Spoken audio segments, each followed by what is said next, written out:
Although Noni has been used for thousands of years in French Polynesia, only in the last decade has it been available to consumers everywhere. No one is more familiar with or has studied the Noni fruit more extensively than our guest, Dr. Neil Solomon.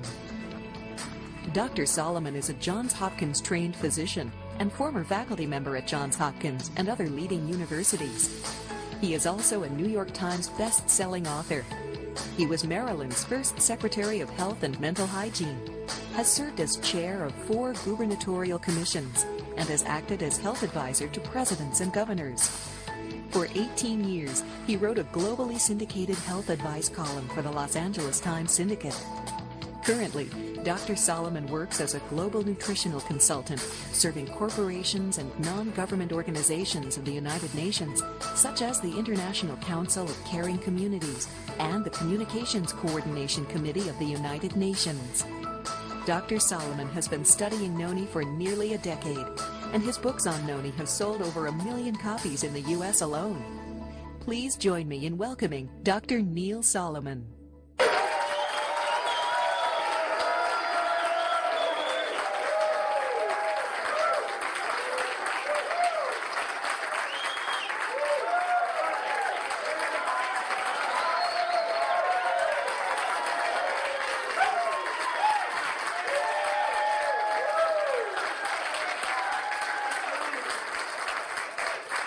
Thank you very, very much. It is a pleasure to be here. You are a beautiful group. You are truly a beautiful group.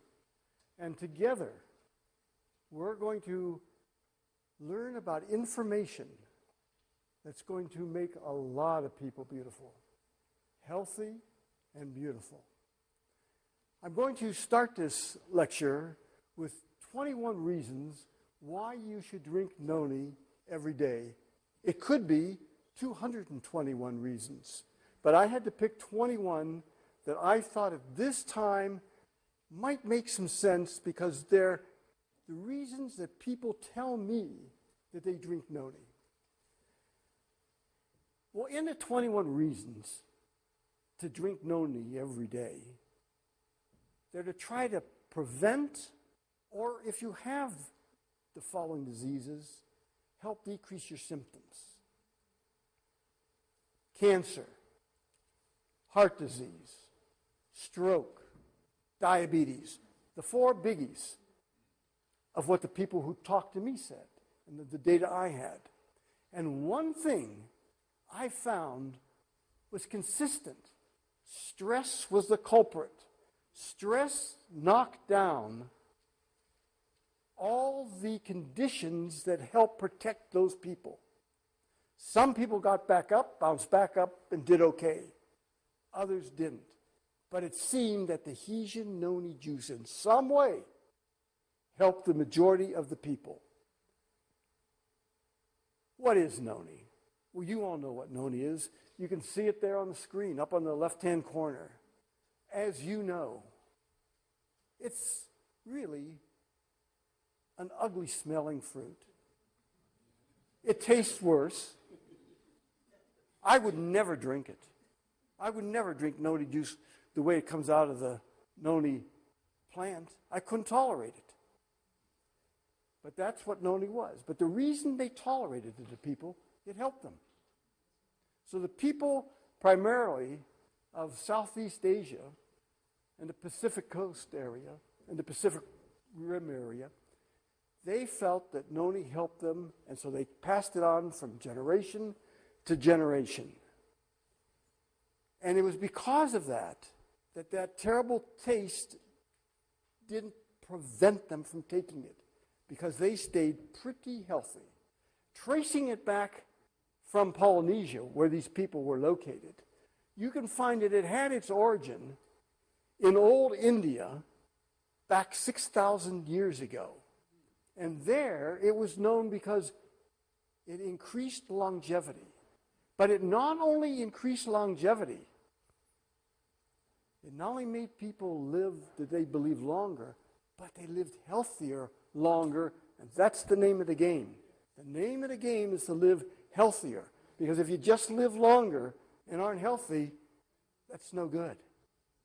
And if you go to the Sanskrit writings, you'll find in those writings, the quotes, marvelous, healthful properties. Noni. It has marvelous, healthful properties. Noni juice may help prevent and protect against cancer. There has been research done on Noni, and the research shows that it may prevent and it may protect against cancer. Then Dr. Myung-Ying Wong from the University of Illinois Medical School started to study Noni. I said, what are you doing now? She said, I'm doing research. I do cancer research at the university. I said, how do you do your research? She said, well, what I do is I have animals, and I give them cancer, and then I give them different drugs to see which ones will decrease the cancer and which ones will allow the animals to live longer. I said, I got a great idea. Throw some Noni in. Just throw some Noni in. Oh, she said, I can't do that. I said, why not? Do you use controls? She said, sure. I said, use it as a control. Use it as a control. Another form of a placebo. See what happens. She did it. And you know what she found? It helped as much as the drugs. I could go through all the work that was done on animals, but this probably summarizes better than any. Dr. Harazumi Kim, she had 15 mice. She gave them all that cancer I told you about. She didn't give any of them Noni. At the end of 16 days, every one of them died. 100% of them died. She had another group at the same time. And what she did to that group is she added Noni.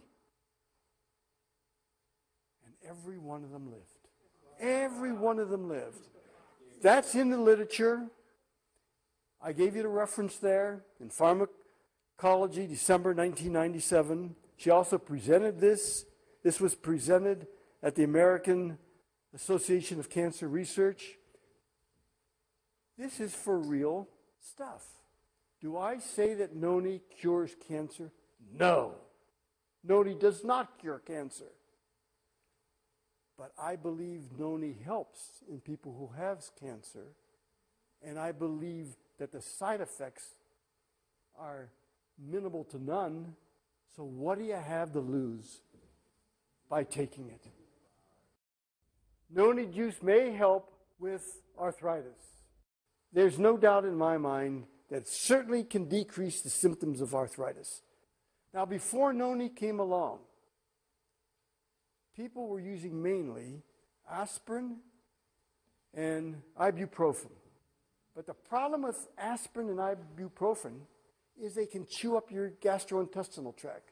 They can give you ulcers. Now, recent data shows that they can raise your blood pressure and give you hypertension. 50% of all people who take aspirin or ibuprofen in some way or another have GI symptoms. Of those who take Noni, and 1,675 took it, 78% said it helped their arthritic symptoms. And it helped their arthritic symptoms without the GI problems, without causing them to have ulcers. Noni juice may help decrease heart symptoms. Now, what causes heart problems? There are lots of different things that cause heart problems, but we're going to talk about three things that nobody argues about. One, you can get a clot. The clot can block your coronary artery. If it blocks your coronary artery, nothing can get through.